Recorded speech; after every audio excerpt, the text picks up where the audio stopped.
챗봇은 검색 엔진을 대체할 수 있을까라는 주제로 통계 포스터를 제작한 팀 3355입니다. 최근 챗 GPT 열풍에 이어 다양한 인공지능 챗봇이 출시했습니다. 인공지능 챗봇은 질문자의 의도에 맞게 요약된 답변을 생성할 수 있는데 저희 팀은 사람들이 이러한 인공지능 챗봇을 기존 검색 엔진의 검색어와 연관된 링크 목록을 나열하는 방식보다 선호할 것이라 생각했고 이번 탐구 활동을 통해 과연 학생들은 검색 엔진 대신 인공지능 챗봇을 사용하고 있는지 알아보고자 했습니다. 설문조사는 온라인 설문지를 통해 본교 재학생 72명을 대상으로 기간 8일간 진행했고 인공지능 챗봇 이용 현황, 검색엔진 이용 추이, 챗봇과 검색엔진의 장점과 불편한 점, 챗봇과 검색엔진에 적합한 조사 주제 등을 조사하였습니다.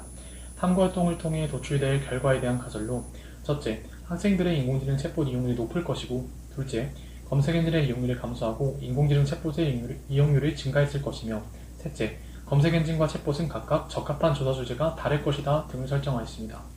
먼저 인공지능 챗봇 이용 현황에 대한 조사 결과입니다.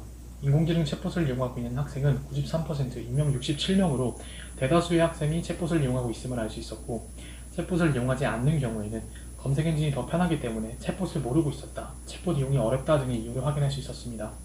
다음은 검색 엔진 이용 추이 조사 결과입니다.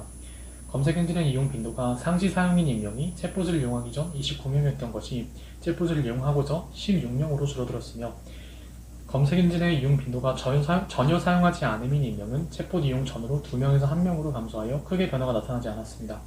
이를 통해 학생들은 챗봇을 이용하고서부터 검색 엔진의 이용 빈도가 줄었지만 검색 엔진을 완전히 대체해 챗봇을 사용하고 있지는 않다는 것을 알 수 있었습니다. 이어서 챗봇과 검색 엔진의 장점과 불편한 점, 그리고 적합한 조사 주제 등에 대한 조사 결과입니다. 해당 조사는 학생들이 검색 엔진과 챗봇을 사용하여 제시된 3가지 다른 주제인 코로나 바이러스, 가수와유, 배달비 인상 이슈 등에 대해 직접 조사하고 조사한 경험을 바탕으로 설문에 응답하도록 하였습니다. 먼저 챗봇의 장점으로 질문의 의도에 맞는 답변을 생성한다가 전체의 51.4%로 응답자 수가 가장 많았고 답변을 질문자의 수준에 맞게 조정할 수 있다가 23.6%로 두 번째로 많았습니다.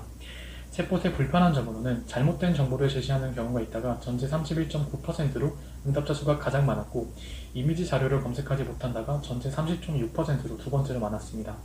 이어서 검색 엔진의 장점으로는 다양한 시각에서 작성된 자료를 조사할 수 있다가 전체 31.9%로 응답자 수가 가장 많았고 이미지 자료 조사가 가능하다가 25%, 단편적인 정보를 빠르게 조사할 수 있다가 22.2%, 검증된 자료를 조사할 수 있다가 20.8%로 응답자 수가 거의 균등하게 나타났습니다.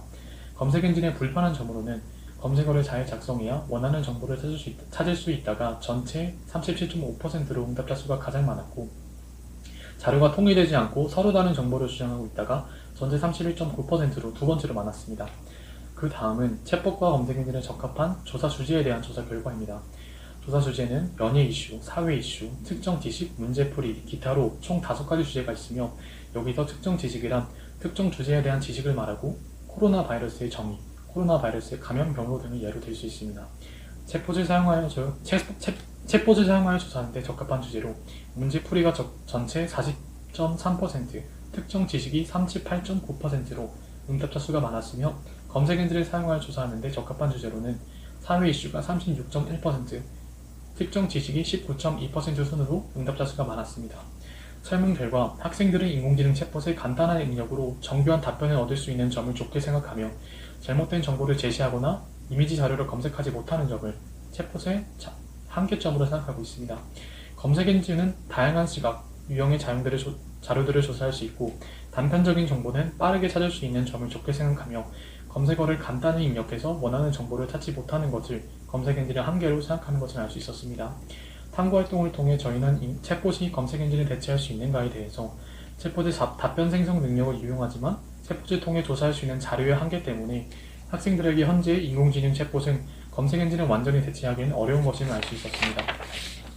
탐구 결론으로 대다수의 학생이 인공지능 챗봇을 이용하고 있으며 검색 엔진의 이용 빈도 또한 인공지능 챗봇의 이용에 따라 감소하는 추세를 보였습니다. 하지만 인공지능 챗봇이 검색 엔진을 대체할 수 있는지에 대해선 각 서비스의 장단점이 명확하기에 챗봇이 검색 엔진을 완전히 대체하기는 어려울 것이라는 결론을 낼 수 있었습니다. 또 앞서 저희가 세운 3가지 가설 중 2가지는 성립이 되었지만 그중 3번째 가설인 인공지능 챗봇과 검색 엔진에 적합한 조사 주제는 중복되지 않을 것이다 라는 내용은 들어맞지 않았습니다.